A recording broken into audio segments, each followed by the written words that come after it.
Susan Schwartz. Am I pronouncing that correctly? You got it right, yes. Perfect. Thank you so much for joining POINT5 Podcast today. And let me just give a background because this is very impressive. Located in Arizona, PhD holder, author of 6 books, and written many journals, book chapters, and over 100 presentations, seminars, and podcasts. That is very impressive. Thank you for joining us. Thanks for letting me be one of these. I'm sure that our discussion will be quite interesting. I don't doubt it because I was looking for some questions to ask you, and they literally all seem like they would be viral questions and relating to almost everybody. So I'm very interested to see where this goes. Okay. Okay, but right off the bat, why don't you let people know where they can find you, just in case they stop listening partway through? Oh, yes. My website is www.susanschwartzphd.com, and on it are a list of the books. I have articles and ways to get a hold of me there as well. Okay, So, yeah. fantastic. Are you on social media at all? I am on social media. I'm on LinkedIn, Okay. Facebook, and Instagram. So people can find me there as well. Susan Schwartz, PhD. Awesome. Before we get into it, what got you interested in psychology? Why don't we start there at the start of your journey? Oh my goodness. Well, I've been doing this in one form or another since college. So I just kept on getting degrees and specialties along the way. And what got me interested? Well, people are incredibly interesting, always changing, always with issues and joys. So you get the whole range of what it is to be a person and a lot of challenges on being oneself. So it's always, how would I say, never the same. Yeah. Really there's never the same. Tons to explore. I studied a really little bit of psychology in college, and I learned how much it's developing, and there seems to never be an end to it. No, but let me just say the difference between what I do as a Jungian analyst and what a psychologist does is pretty significant. Okay. So oftentimes now, psychologists will tell you what to do. I'm going to be superficial about this because I know some deal with longer term and more in-depth exploration, but oftentimes people just are satisfied with somebody who will tell them what to do. Do this homework, this is your problem. And what I do is more reflective, thinking about things. And I don't tell someone what to do, but together, and that's the key word, we figure out what they need in their life, what they want, what they desire, and it includes what's going on in the unconscious. So psychology is very conscious-based. Analysis is conscious and unconscious-based. Does the process take longer? It does. And why it does is because to really understand yourself in any amount of depth, it takes longer. You know, I mean, because we are complex human beings and we are worth it. We're really worth the time that it takes to understand ourselves because we are so complex and our world is so complex now that, we need to go into a lot of things. You can't just go into one, you know. Yeah. Is that what regular psychology does then? It's very next step with, you mentioned homework. I found that interesting. Yeah. Well, now that's my impression. Yeah. And a caveat is that there are a lot of psychologists who go more deeply into the psychology with people. They're psychodynamic, but that's what it's called. But much is somebody who will tell you what to do. The problem is that we learn to ask someone to tell us what to do rather than let's figure it out. Let's follow a process. You got here in some kind of process. Let's figure out why that happened and how you can get through it and manifest your strengths. Manifest your strengths. It sounds very open, and it sounds like you don't really know the direction that's going to head, and that sounds very interesting. Wow, yes, that must require a lot of experience and knowledge to be able to leave it that open. So, you're right on all counts. The openness is what is exciting. The openness is why I don't prepare, but I listen. Yeah. So when someone comes in to talk about themselves and what's going on, I want to be listening very carefully. There is another piece as well that analysts have to have their own analysis in their training. That's not, it's therapists and psychologists, counselors, they have some. They're required to have some, but not in the depth of an analyst. Because if you go to somebody, you don't want them to be projecting their trip onto you. I mean, you want you to figure out your requirements, what you need, what your losses are, what your gains are. You don't want someone telling you you should do this and this from their own problems. That sounds, I feel like that can resonate with everybody. I feel like that's, wow. And that's that's what you believe is happening in other forms of psychology, and why you chose. Yeah. Your That's direction. why I did. Yes, because it resonated more with me and my search for depth and understanding. I think our world needs more depth. We can see it. You asked me, social media. Well, social media can be very deep, but it can also be very superficial. Yeah. And it depends on how you use it. So if you use any therapeutic technique in a really deep and thoughtful way, that's one thing. If you use it superficial, that's what you're going to get, a superficial answer, and it'll stay superficial.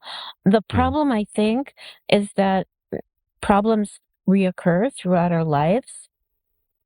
I mean, that's to be expected, but you don't want to just get a Band-Aid. Yeah, that's a great example. You take what you put in from it, and it sounds like this work would be very beneficial in terms of. It sounds a little bit more difficult. Would you say that than for most people? No, I don't think it's more difficult. I think actually it's more interesting.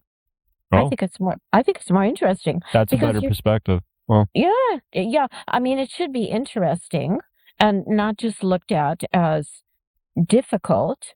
I think understanding ourselves anyway shouldn't be so easy. We don't want to be simple creatures. We want to be complex as we are. So, I think what I think is important is having curiosity. Like, how did I get into this problem? What happened? And how am I going to get through it? And that's where I wrote all the books and articles from people who came and talked to me, other people that I have known, about issues that go on inside of all of us, and to explore it as deeply as I could, and to just keep on exploring it. These are the books, because your book titles, where when I read them, I could feel it on some of those titles. They're very powerful titles just by themselves. And so these are common areas that are showing up for most people when looking into them. Exactly. And Wow. yeah, my experience is also not just people in the United States, because I do quite a few podcasts and presentations all over the world. Mhm. And what I find, and I think what people find, is that we're people. Mhm. So we have kind of similar experiences, different cultures.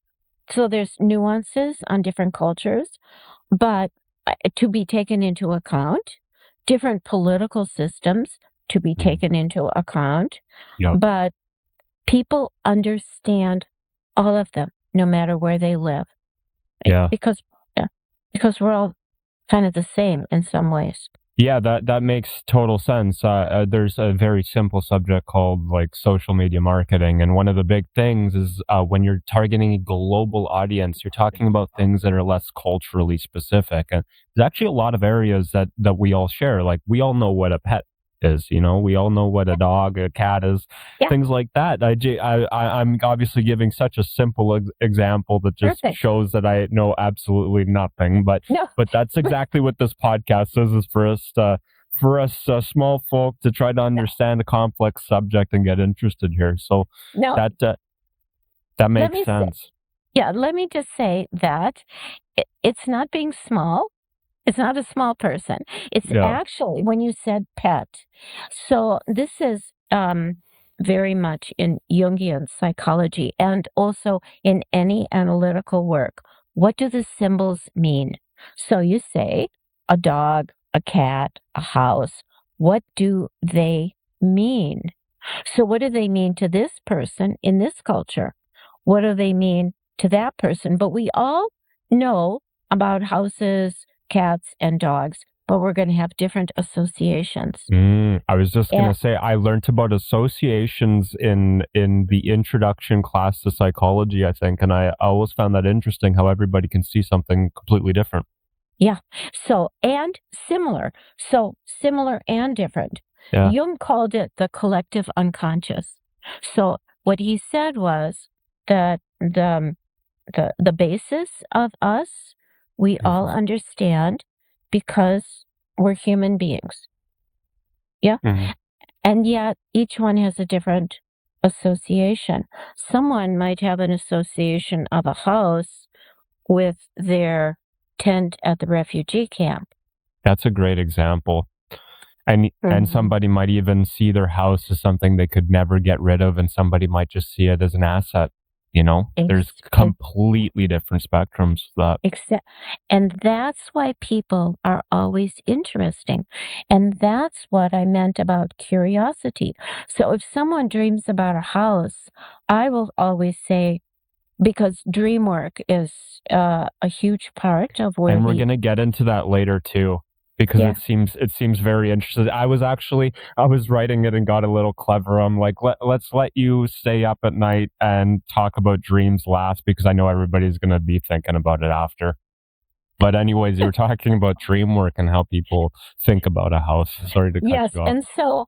And so I will say, but what house is that?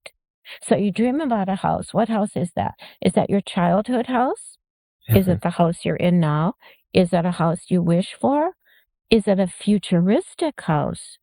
Is it a house from 100 years ago? I mean, it could be a million different things.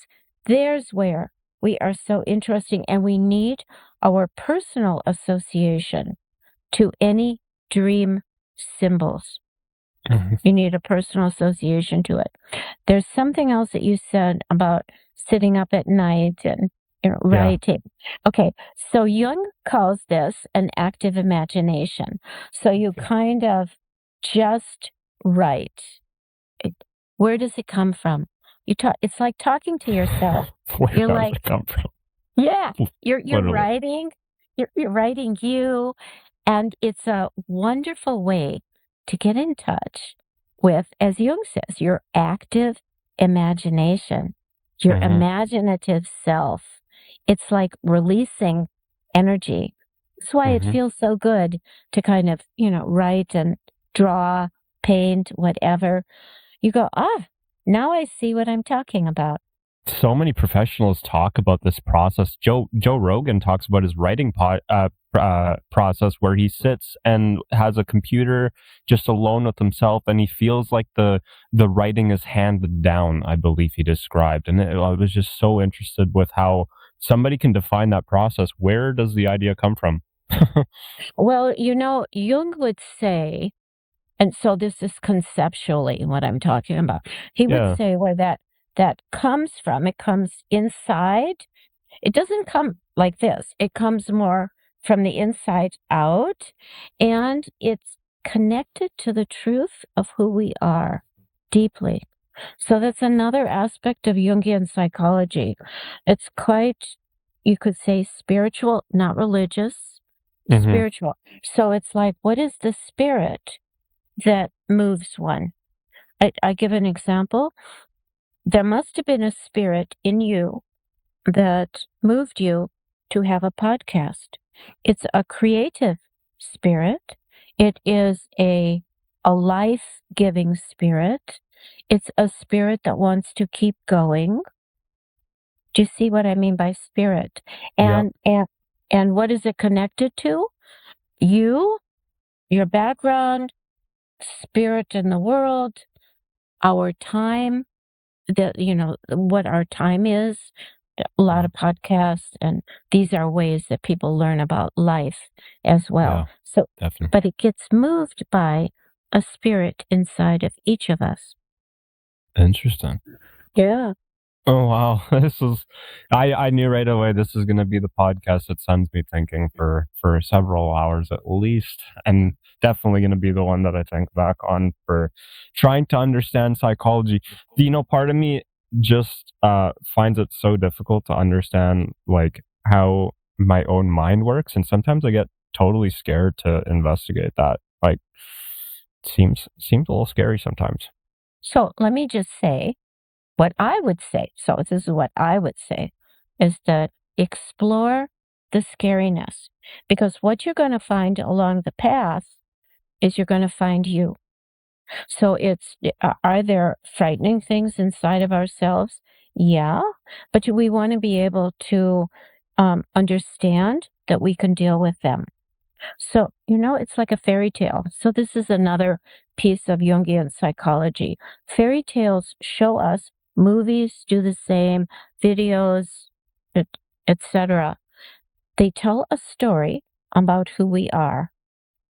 And along the way, there always is an obstacle. There's the unknown. There's the kind of scary dragons. And how do you get through? And how you get through is you persevere through it. And you say, you have a dialogue with those scary characters. What are you doing here? What do you want to tell me? Should I really be afraid? Or do you have information about me that you want to convey to me? Mm-hmm. So that takes away some of the apprehension to allow you to go into it, because in scary things or things you think you can't accomplish are the things that you really can. Yeah, the labeling of that as fairy tale is a really good way of making that less scary. It's not real, It's just something you have to work through and learn from it, like you would with any piece of you mentioned books, movies, all that, Right. That's right. That's right.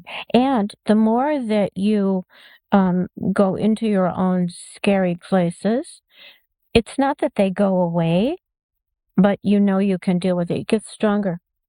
Mm-hmm. And they have more and more information to tell you. I mean, otherwise it would be kind of boring. You know what the red light means, you know what the green light means, but you want to know, is there some kind of gremlin hanging out on the red light or the green light? And that's interesting. Yeah, no matter what content I'm consuming, I feel like I'm always learning something or helping myself adjust in a certain way. And I don't feel like anything has ever driven me in the wrong direction if I have the right judgment and I've learned enough. So how could that be something that impacts me is what I'm questioning now. Exactly. Well, you just answered how you deal with the scary things. Ask yourself the very questions you just said in very clear sentences. You'll get through it. Okay. Sometimes I think we are more afraid than we really need to be. And it comes from old fears that maybe we don't still need to have around. Mm-hmm. And even associations, maybe. I found myself, when I was questioning certain things in my life, and I've associated questioning that maybe with a negative result. That's something that's quite large, but something that I can think on in the future. There. Yeah, but it's true that, when we associate and we have a negative association, have we overdone the negative? That's kind of what you're saying. And don't we need to find again our strengths and our abilities? That's what analysis is. Find your strengths. Find that you can hold the tension and you can get through it and you're going to be changed. You see, there's the fear, really. I love that bigger focus on the positives and helping people through it. Oh, yeah, absolutely. But we're all afraid to change. So what are we hanging on to? Old material. So we don't change, but we're supposed to change. Every day we change, right? The cells change on our bodies all the time. So, in a way, if we're not open to the scary places, you could say, we're working against nature. Nature says go for it. Yeah. No, it does. It does. Wow. Yeah. That's a big perspective. Oh my goodness. I'm going to listen back on that just for myself. And that seems to really, there's a nice mix of a positive focus to provide strength and also easing worries of fearful ideas and being there for somebody as a, would you say, is it analyst or I am. Okay, so as an analyst, helping Yes. people through that, it's fascinating. Well, yeah, but let me just modify that a bit. I would say that I'm not for, I am with. So it's different. It equalizes the story. So I'm not more powerful than the other person. I am with them on their journey. I'm with them, like really with them. And the reason I say that is that it's what you want to be careful about power because we tend to put power onto other people when the power belongs to ourselves. Yeah. You mentioned the other people projecting their view of you. I might be saying that in a way that wasn't perfect, but as a paraphrase, but that really resonated with me. Just thinking of how different people see the world and their conclusions. I mean, if somebody's telling you exactly what to do, as you mentioned, I feel like that would be almost impossible to do, but it sounds like it's being done so frequently. It is. Well, I mean, people, they want homework. They want the psychologist to tell them what they should do this week and what they should think about and how they should, act. And it's too controlling. Yeah, that sounds almost a little creepy just to connect with the audience here. I feel like we could all feel that. That's like, why wouldn't we want to explore ourselves and have somebody else tell? I mean, I could see it in education, but it's not really being done in educate. Is it? Is that even being done there? Let's put it this way. Real education is critical thinking and critical evaluating. Otherwise, you're memorizing and spewing it out. So this is the same thing. It's having a critical thought towards oneself, critical evaluation. Not critical like negative, but critical like being able to look at all sides of the issue and evaluate. But you see, I think there's another piece, which is that too many people are quite afraid of anybody who's different. I could see that. Yeah, because it threatens their own place, except we need to allow differences in ourselves, in our personalities. We've got different aspects. We have one aspect that does this, one does this, one does this, one does this. We want to know all of them. We don't want to say it's only one. I'm not talking about split personality. I'm talking about various parts of ourselves. It's like sometimes you're going to the gym. Sometimes you go to the store. Sometimes you go to the party. At each one, you're going to maybe have a different costume. Same person, different aspects of yourself. And you want to know all those aspects. That means that you allow that you're not just static, always the same. It's kind of boring. Yeah, exactly. Well, Mm-hmm. interesting. Well, sorry. I know the writing and research is extensive, so I've actually picked out some very simplistic, not simplistic, but areas where I find I could maybe understand or find something interesting. It's obviously not dug into detail, but asking Okay. simple questions, because I know that those are going to stick in my mind and get me curious to do further research. So, simple question: what is the as if personality? Because I've never heard of that. Oh, you haven't? I've But never heard of that. But you have heard of the imposter syndrome. I have heard about that, and I saw you put it next to it, and I did. I have a question right after for that, and I'm really curious what the as if personality is, because I've never heard about it. Actually, it is very similar to the imposter syndrome. So I just give a tiny bit of history, a That'd little be brief. perfect. Okay. Yeah. So in the 1940s, there was a Freudian psychoanalyst named Helena Deutsch, and she came up with the phrase as if personality.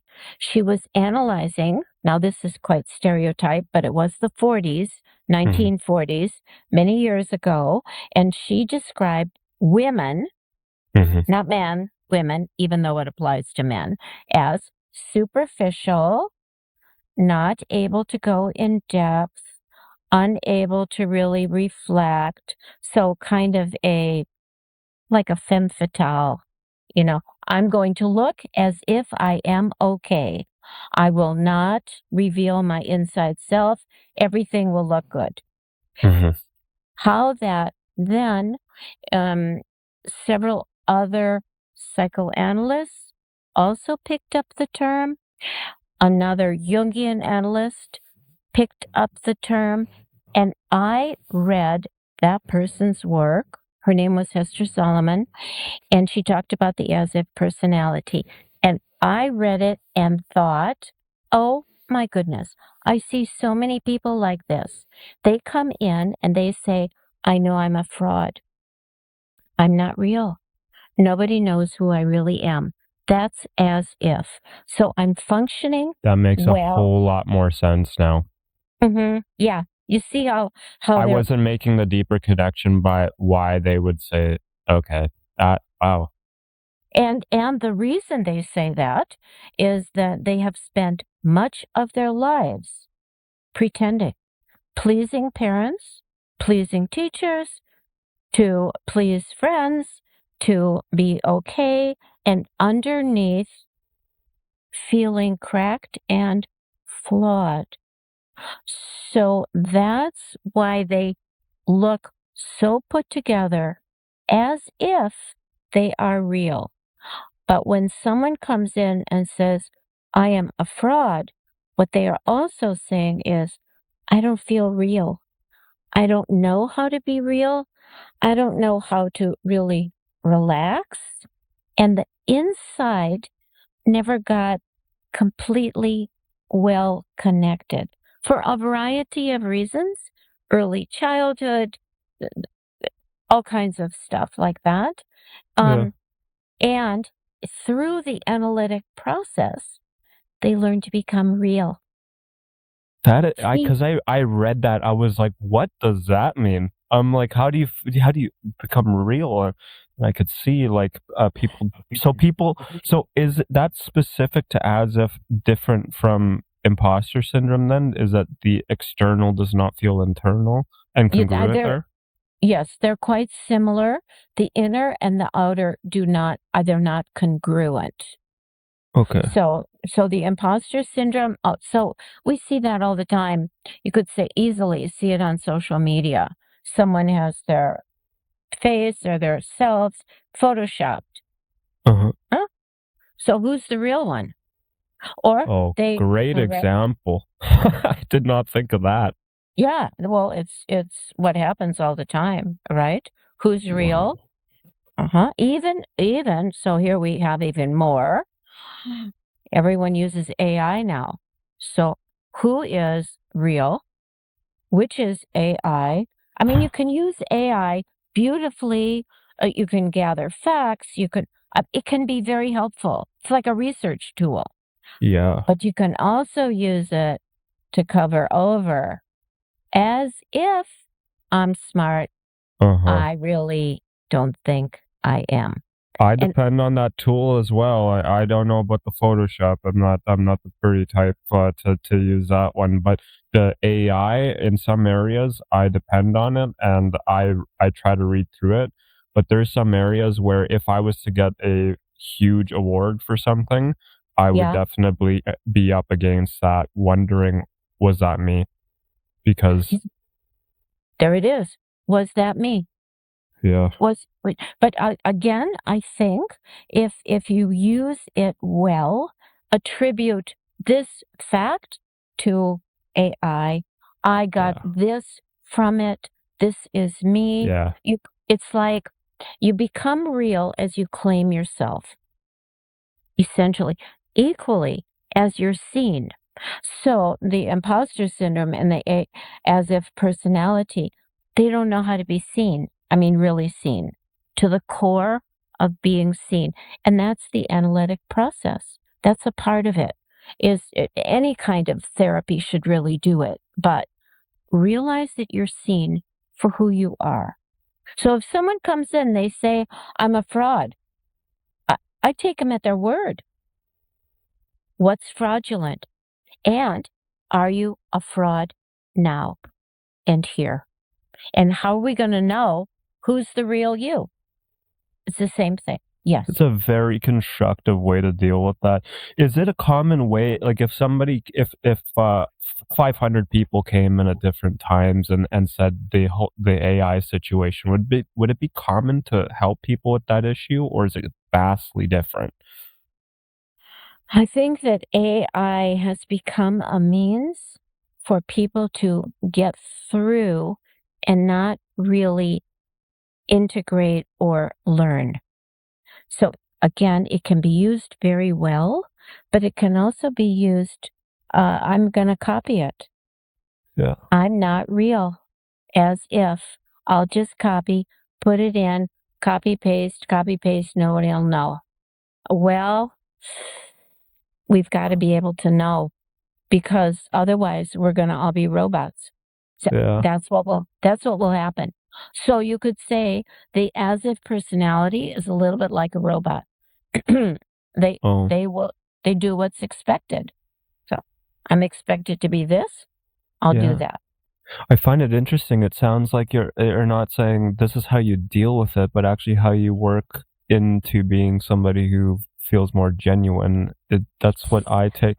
That seems so much more constructive than what I thought, because I feel like a lot of people might misunderstand the same way, unless I'm the only one, which I highly doubt it. Is that it's how do I cope with continuing as the same? But I really like things that tell me this is how you can change in a very way that you can control, and I can control what I use and how I credit things. And control, you could say, I'm going to use, rather than use the word control, we could say, I'm going to use the information wisely. Yeah. Mm-hmm. Yeah. Because the word control, I know that there's a lot of, it's a gross hard word. Yeah. It is. It is. Anyways, talking about sometimes gross of a subject, I'm going to use this uplift here to go right into the father of the subject of father. Sorry, I was stumbling on that word. And it seems like there's something to explore here for men and women. I don't know. There's other terms as well. You just did it, and you explained it well because you stumbled on it. So we could say too many people have had to stumble on the father. So they either didn't have a present one, or he was absent emotionally, or he didn't have a father either, there was maybe divorce, there was war, there was death, there was sorrow, absent emotionally, physically, not partnering, not knowing how. And for years, this situation just remained. Even in the analytic and psychological literature, until the last, say, 25 years or so, very little written on the father. And when you read professional whatevers, and they would talk about different situations with different people, one line on the father. So you can see how little attention he got. Yeah. And it's at a detriment to the father and to the child, both. So I wrote one on daughters, one on sons that comes out in May. Oh, awesome. But the issue is the dealing with absence, and how do you fill it?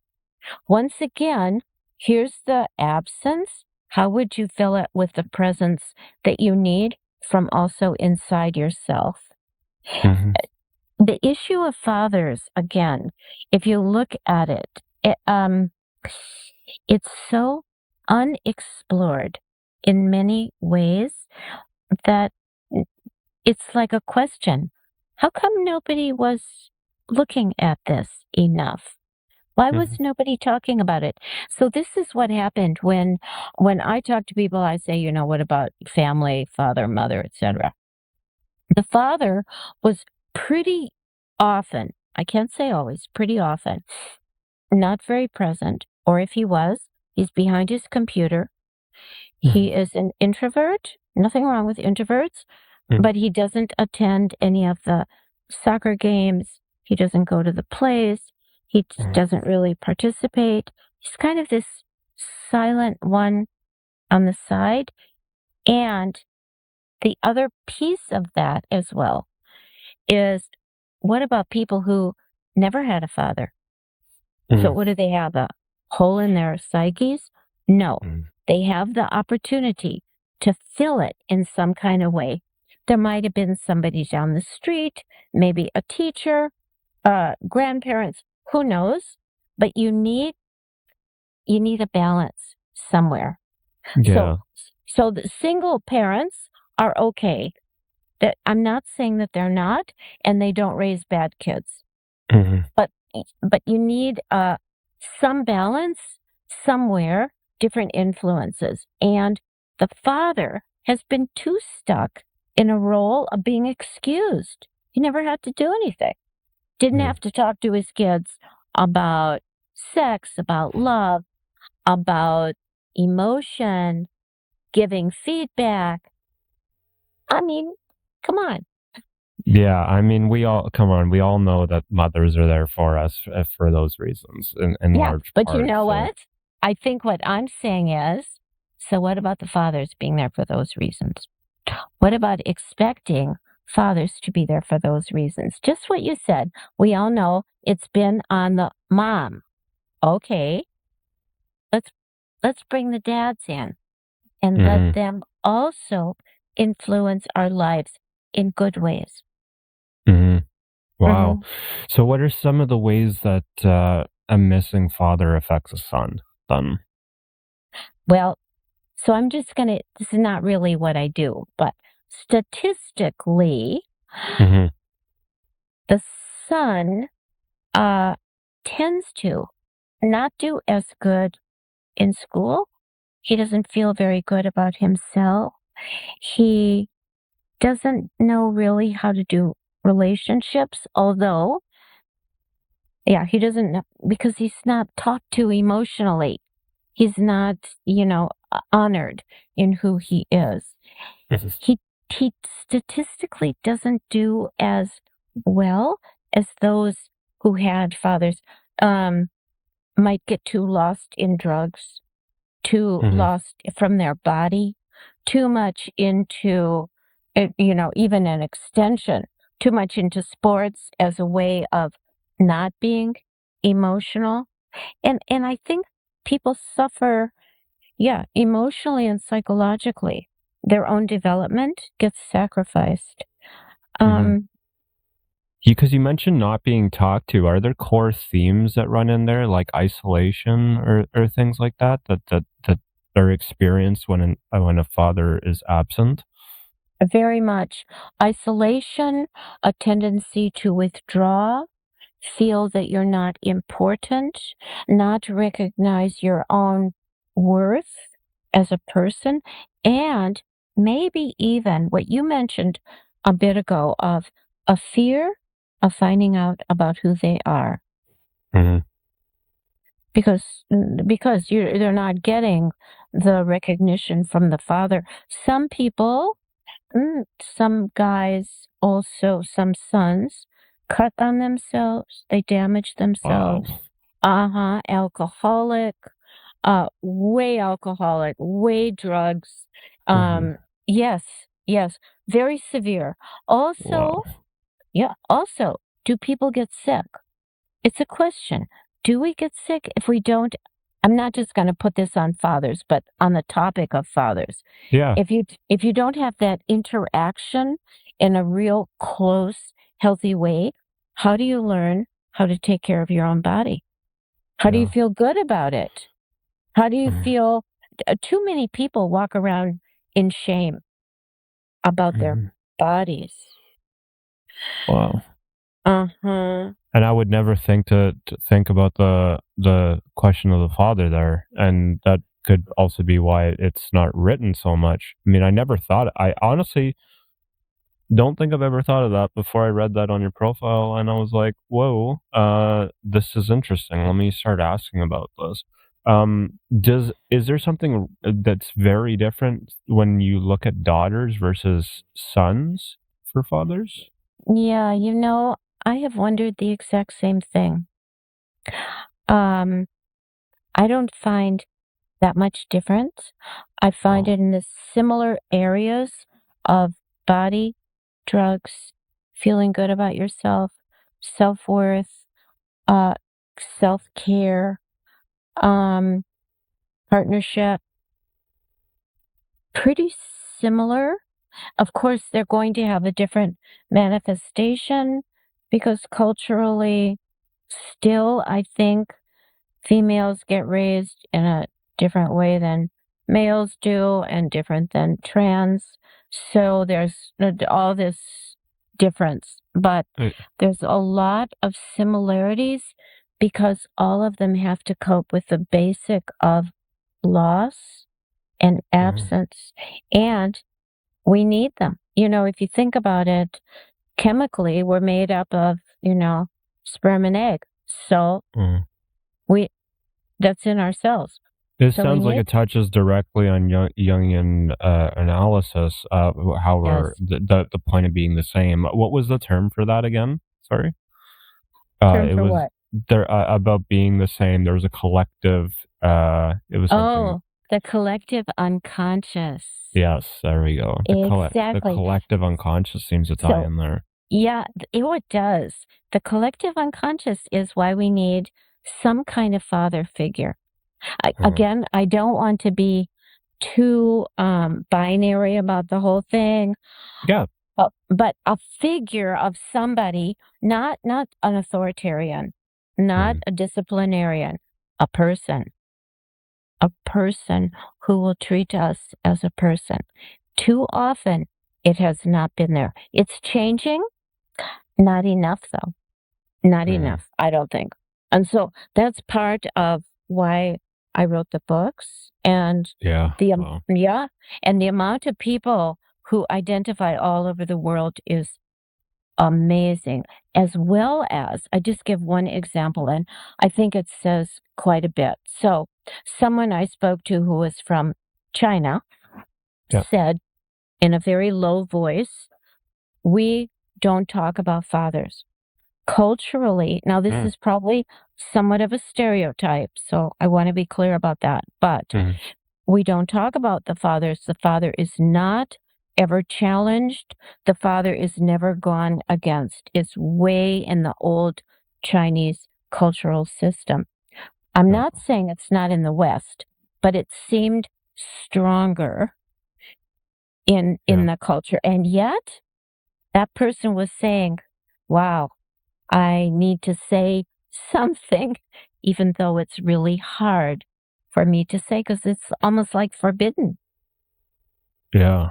Wow. Different culture. Yeah. And that person had a difficulty dealing with the father that was there, or were they just not there and they didn't get that? They had difficulty dealing with their authoritarian father because that's very much in the Chinese culture.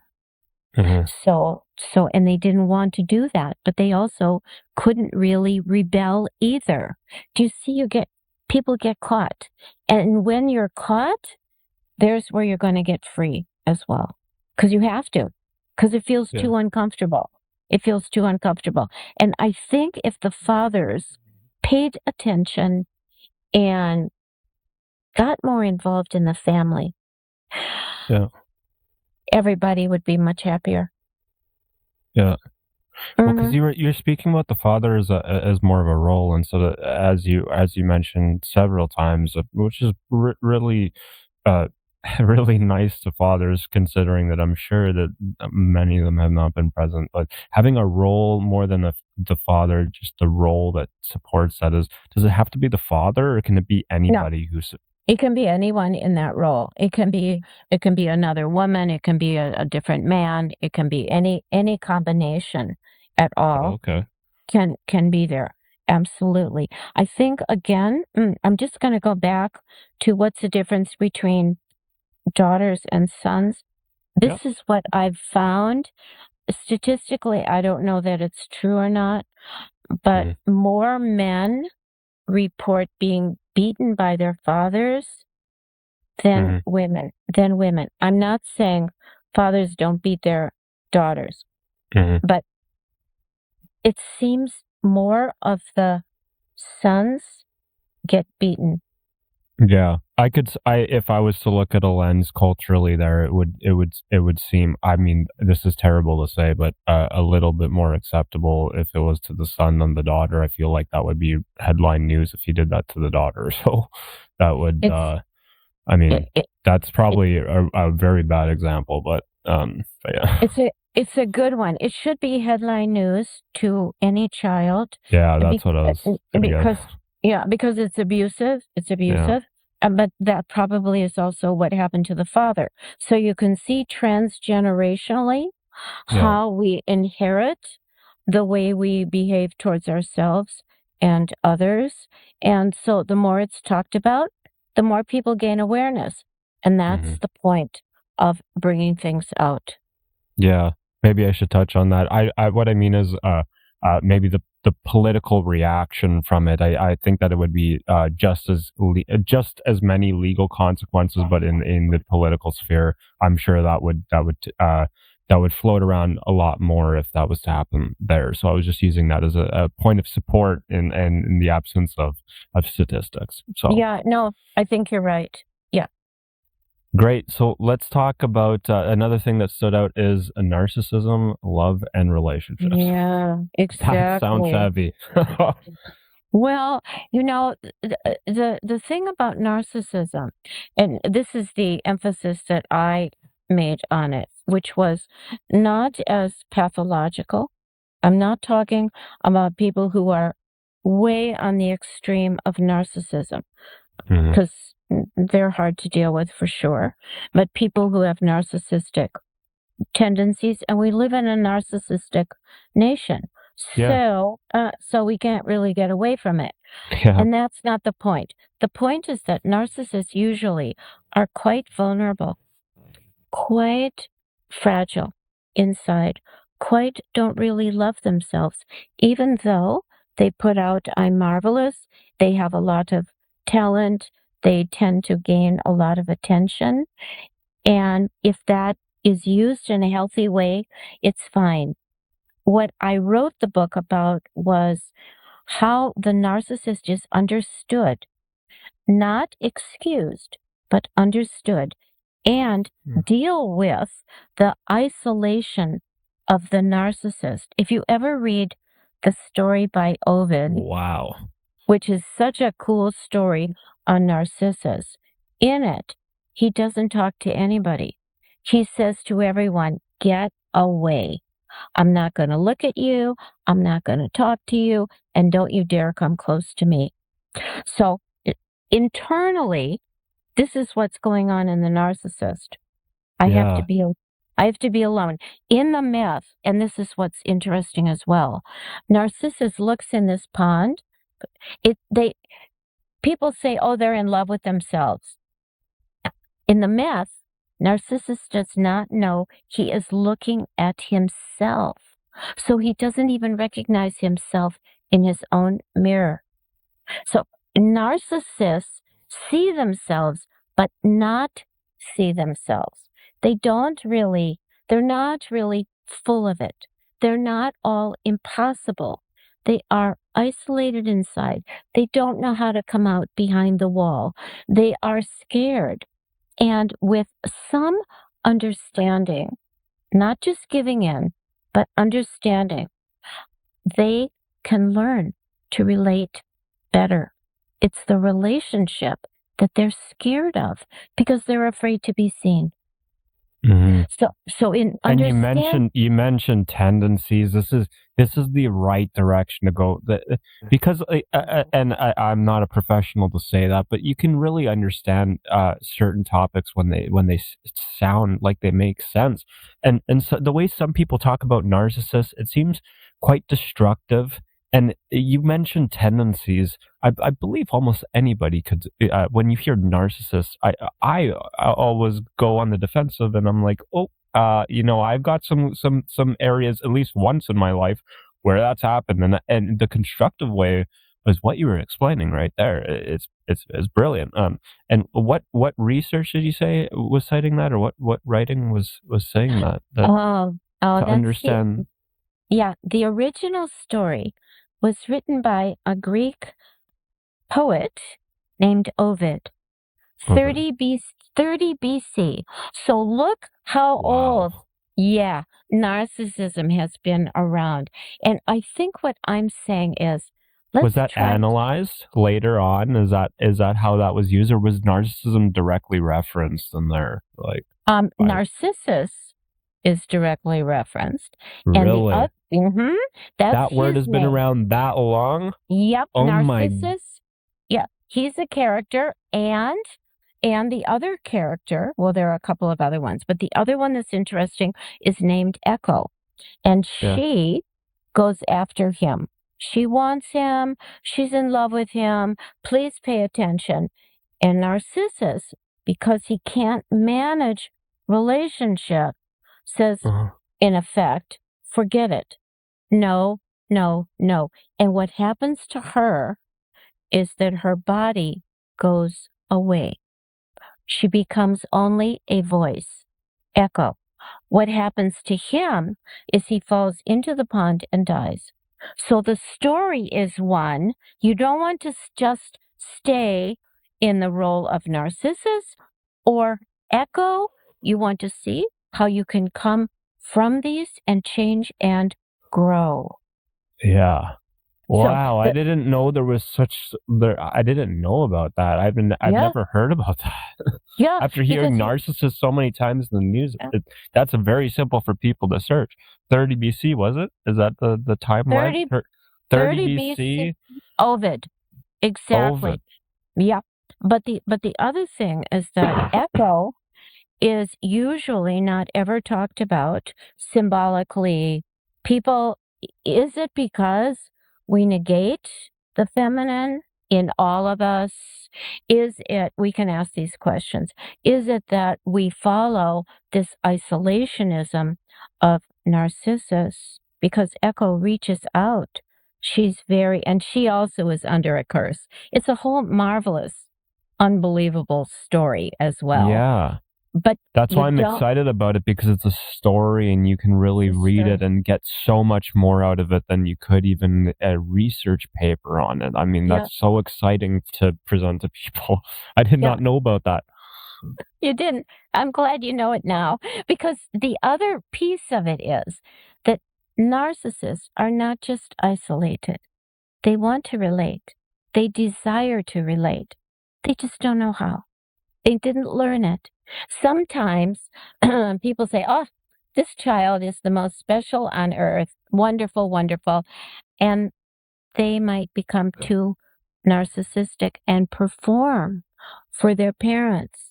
They perform for other people.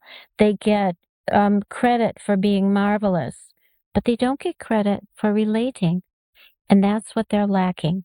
And so they can certainly learn that in any analytic and therapeutic, if it goes deep enough, place, as long as people don't say with such disparagement, oh, they're a narcissist. Well, okay, as you said, we all are in some ways. Then what are we going to do about it? Yeah, what happened to what was his name? Narcissus. Narcissus and Echo, when they both didn't work on it. That sounds like a beautiful little love story there, and a fantastic book to read. It's a book? Is it a book? Or? No. You can go online and look up The Tale of Narcissus by Ovid, O-V-I-D, and you will find it online. It's not short, but it's not that long. So it's but a very that sounds super valuable for somebody's relationship to be reading that. I was just going to ask about relationships and whether people would be urged to work on that, or if narcissism really drives away somebody's ability to create love and strengthen it. But hearing that book, I'm assuming your answer would be leaning into the direction of it can get better there without them doing work alone, but I might be wrong. Well, they can do work alone, or they can do work with their partner. But definitely people can learn to love, because that is a natural instinct that we all are born with, is the desire to love and be loved. So it's in there. It's just how to access it. And was it buried by trauma, bad experiences, depression, sadness, all kinds of things? I keep on seeing Jungian analysis and just one after another example. That's I'm definitely gonna have to read up on some of these concepts a little bit, because I feel like I've spotted it like 7 times at least while talking, and I'm gonna have to know how to reference to that. But wow, a short phrase or term that stood out to me. I have zero idea where this is gonna go. By the way, what is shadow seduction? What is that? Oh, right.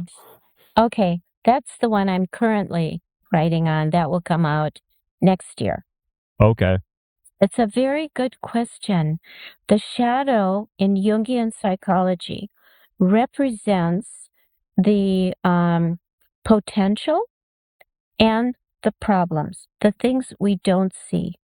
Oftentimes, we project it onto other people. So we say the simple, so-and-so is the enemy. No, they're not the enemy. They're easy to project onto. We might be the enemy of ourselves. And that's what the seductive part is within a psychology. So many people, psychology meaning our own inside selves, so many people are drawn to self-deception, to not listening to themselves, not honoring themselves, and they are seduced away from themselves. It's an intricate psychological space, but the issue is you're not using all that you are. So am I understanding it that they're being seduced away from themselves, from something that somebody else is projecting on them that's their problem? No, Okay, I misunderstood. No, you got to part way. Okay. So we learn to seduce ourselves away from ourselves early in life, right? Okay. It's like we don't learn how to manifest all of our talents. Okay. So we learn to be seduced away. Originally, by the interactions in the family or people we're close to, and then it becomes self-fulfilling. Oh, I can't do it. I'm not able. I will destroy myself. I will seduce myself away from being me. So the rest of that phrase relates to sirens and demon lovers. So we learn to go against ourselves, and that's the shadow seduction of the psyche. We learn it.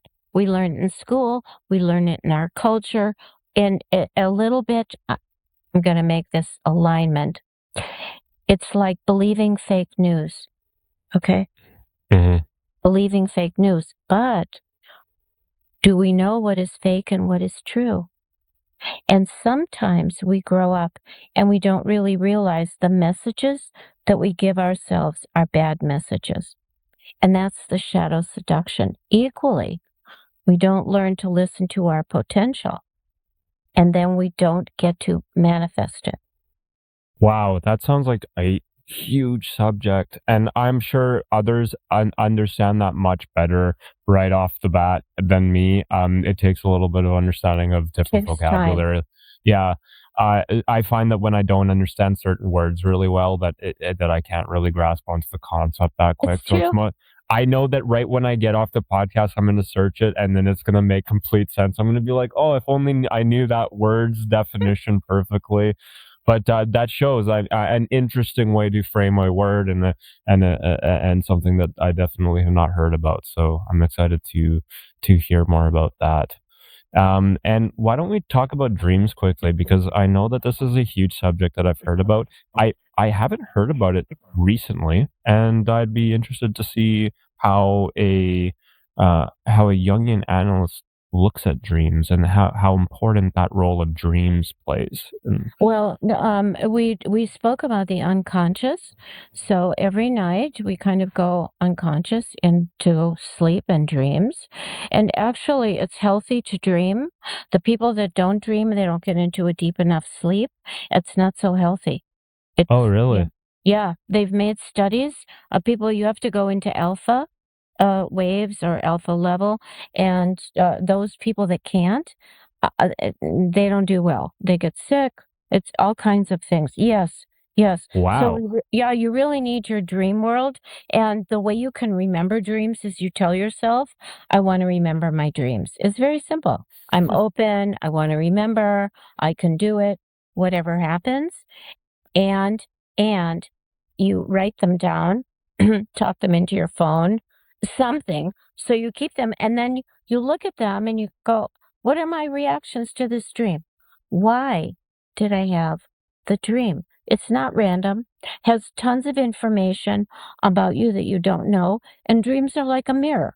So they give you a mirror of you, and you get to see yourself in a different dimension. And they don't lie. So if you have a dream and you say, oh, that's not me, well, it is you. Maybe you don't like that it's you, but it is you. So ignoring that would be a bad thing. I don't think it's so good. I would agree with you.